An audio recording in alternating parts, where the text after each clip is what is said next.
YTN 뉴스 FM 뉴스 정면 승부 3부 시작합니다. 여야 모두 공천 과정이 마무리 수순에 들어서고 있는데요. 각 지역마다 후보를 확정하게 되면서 본격적인 선거가 시작됐다고 보여집니다.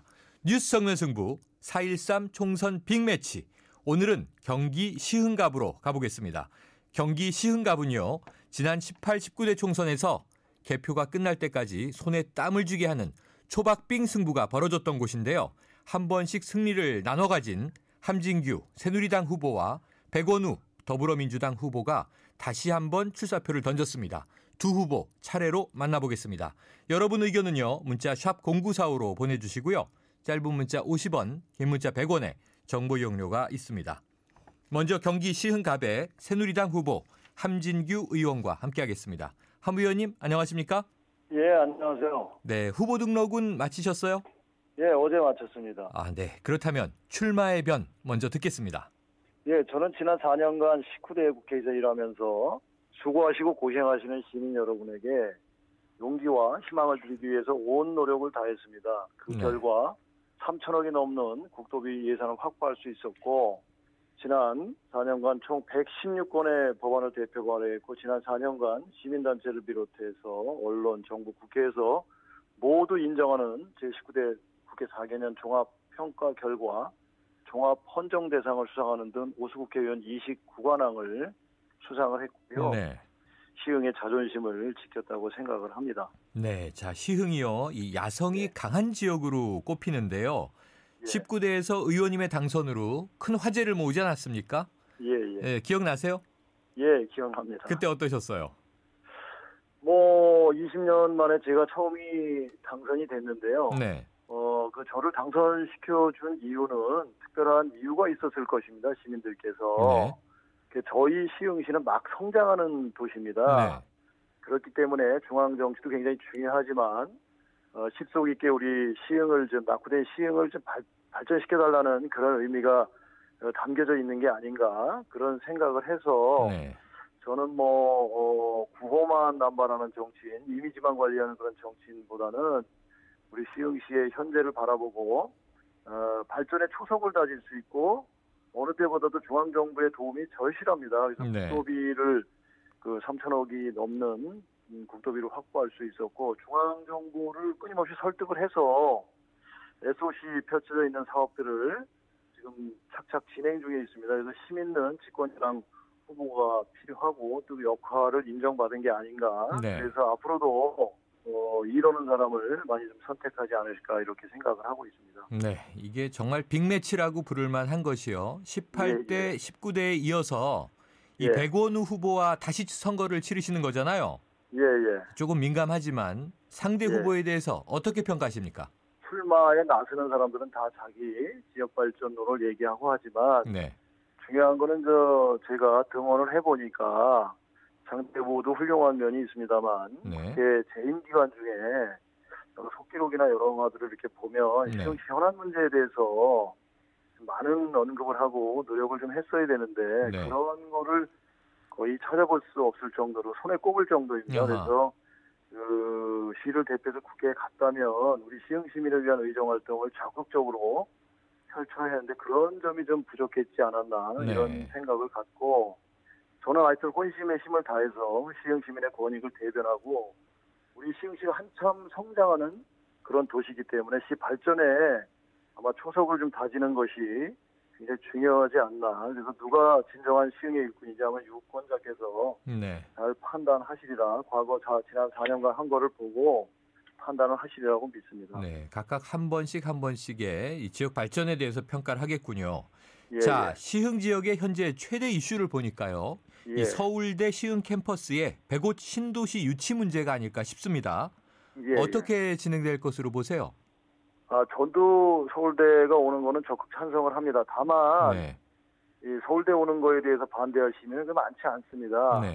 다만 이게 시흥의 미래 100년을 좌우할 큰 문제이기 때문에 제가 시 집행부에도 얘기를 많이 하는데, 막상 우리 시민들이 무엇이 오는지 이 내용을 정확히 모르고 계십니다. 그리고 아직까지 수년 동안 이 부분에 대해서 실시협약을 체결을 못하고 있어요. MOU만 체결했지 실시협약을 못하고 있습니다. 그래서 막 이런 거는 시흥의 미래백년을 좌우하는 문제이기 때문에 그렇게 제한된 몇몇 사람만 알고 있어서는 안 되고 네. 이게 이제 시민의 총의를 모아서 어떤 방식으로 올 건지 어떤 콘텐츠가 오는 것이 절차와 과정을 저는 상당히 공개를 해야 돼서 진행을 시켜야 된다고 생각을 하고 있습니다. 네. 공개가 먼저다 이렇게 말씀하셨어요. 네, 공개를 하지 않기 때문에 왜냐하면 시민의 막대한 예산이 들어가고 네. 있는데 그 내용을 시민들이 뭐가 오는지 언제 오는지 모르고 있습니다. 이런 부분에 대해서. 네. 자, 또 가끔 지나다니게 되는데요. 이 시흥시를 보면 도심과 농지가 혼재되어 있는 특성이 있지 않습니까? 도농복합 지역이죠. 네, 또 그러다 보니까 이 교통 문제가 매번 선거 때마다 이슈로 등장하던데요. 교통 문제는 어떤 대책 가지고 계세요? 이게 지금 저희 지역이 도농복합 지역이고 네. 기존의 집단 칠합 지역을 중심으로 동네가 형성돼 있기 때문에 이게 시 내부의 동네별 교통 문제뿐만이 아니라 서울이나 인근 도시에 진입하는 버스 문제도 굉장히 심각합니다. 네. 제가 40여 년 전에 학교 다닐 때 그때와 별반 다르지 않습니다. 그래서 제가 이번에 박원순 시장님하고 담판을 져서 서울 강남을 가는 3,200번 버스는 증차를 시켰고요. 네. 3,300번 버스 노선을 신설을 해서 총 연장 길이가 42.8km인데요. 하루에 한 50회씩 왕복을 하게 됩니다. 그러면 이제 105 도시부터 장곡, 장현, 시청, 하중, 하상, 목감, IC, 서울 외곽도로, 과천, 봉담고속도로, 우면산 터널, 서초역, 강남역, 교대역, 양재역을 다 운행을 하기 때문에 아마 숨통이 많이 트일 것이고요. 앞으로 국토부하고도 더 협의를 해서 서울 4대문 안에 들어갈 수 있는 노선 신설에 최선을 다하겠고요. 지금 남아있는 게 이제 버스 문제뿐만 아니라 소사 원시 복선 전철 사업, 그다음에 신안산선, 월곡 판교선도 3개 전철 사업이 진행되고 있습니다. 저희 지역에. 그래서 제가 19대 국회 취임 당시에는 소사원시선이 한 35개월 정도 지연이 되는 상황이었는데 국토부가 한국철도시설공단 2대1을 독려를 해서 22개월로 단축을 시켜놔서 지금 한 80%의 공정률을 나타내고 있기 때문에 그런 것들을 빨리 이제 단축시키는 것이 더 중요하고요. 특히 월곡 판교선 같은 경우에는 금년 3월에 기본계획 용역업체가 선정이 돼서요. 저희 지역에 장곡동이라는 데가 있거든요. 그래서 그 장곡역이 건립될 수 있도록 최선을 다하는데 엊그제 역사를 만들기 위해서 시단이 국토부, 경기도 전부 나와서 설계업체하고 조사를 해갔기 때문에 잘 되리라고 믿고요. 인천 지하철 2호선도 인천 대공원까지 와 있는데 소사원시선 신천 역사에다 갖다 붙이고 또 매화동에다가 또 연결을 시켜야 됩니다. 국토부 경기도하고 시흥시가 동의를 했기 때문에 그 부분도 하면서 또 은행 역사도 하나 만들어야 되는 부분이 있기 때문에 이런 부분에 대해서는 좀 이게 이제 건설이 되면 숨통이 많이 트일 것으로 그렇게 생각을 하고 있습니다. 알겠습니다. 자, 이 선거구 획정 많이 늦어졌고요. 지금 또 공천 과정에 갈등이 많지 않았습니까? 이 깜깜이 선거 우려가 높은데요. 후보님의 대표 공약 뭔가요? 저는 민생을 최우선으로 지역경제 활성화, 중앙정부 일자리 창출도 중요하지만 또 지방정부도 그 못지않게 중요하거든요.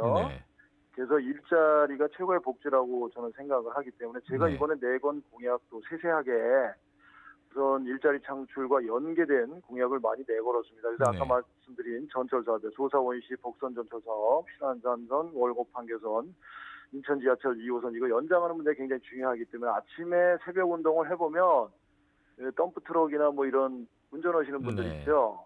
굉장히 크락션을 많이 눌러주셔요. 아마 이게 일자리가 동네지만 형성이 돼서 그런 신호도 보내는 게 아닌가 이렇게 생각을 하고 또 학생들을 위해서 EBS 한국교육방송을 유치를 해서 체험 테마파크를 조성을 하고 인성이나 직업체험 교육장 신설, 야외 공연장 개설을 해서 학교 교육만 중요한 게 아니라 실질적으로 이런 것들을 체험할 수 있는 그런 수도권의 교육이나 인프라 구축을 통해서 명문 교육 도시를 기반을 구축해 주는 것이 굉장히 중요하지 않겠나 이런 거고 그다음에 의료기관 확충을 통해서 인구 절벽이 되는 얘기까지 나오지 않습니까?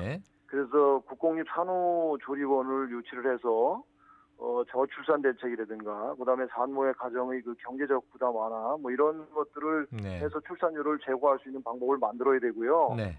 그다음에 이제 경로당 주치의 제도를 둬서 그 어르신들이 굉장히 허리 통증이나 그 뭐 목 통증 같은 걸 많이 호소를 하시거든요. 네. 그래서 이런 찾아가는 진료 서비스 기존 병원들하고 크고 작은 병원들 1대1로 연결을 시켜서 좀 노후 생활을 안정하게 가실 수 있도록 진료 서비스를 제공하는 게 중요하지 않겠나. 네. 등등 여러 가지 그 세세한 공약들을 내걸었습니다. 알겠습니다. 자, 그런데요. 이 유권자들이 인물을 보고도 찍습니다만 또 당에 네. 대한 호불호가 있지 않습니까? 그렇죠. 그런데 이 당 중앙을 보면요. 이 후보자 예. 등록 마지막 날인 오늘까지 공천 갈등이 있었습니다. 예. 이 새누리당의 공천 갈등 아무래도 좀 이번 선거에 불리한 작용을 하리라고 생각되지 않으세요? 그렇게 생각을 할 수도 있습니다. 네. 그러나 이제 여당 또 야당들도 전부 다 이제 그런 그 내홍이 좀 있기 때문에 네.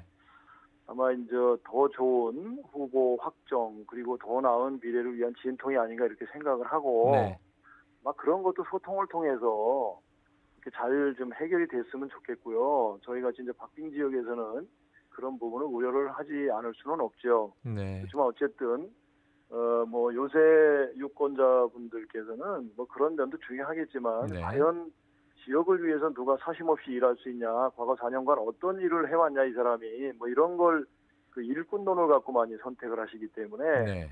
좀 저는 그런 것과는 좀 다르게 생각을 해서 우리 지역의 눈으로 펼쳐진 사업들을 다 확인하셨기 때문에 마무리하는 게 굉장히 중요하다고 봅니다. 네.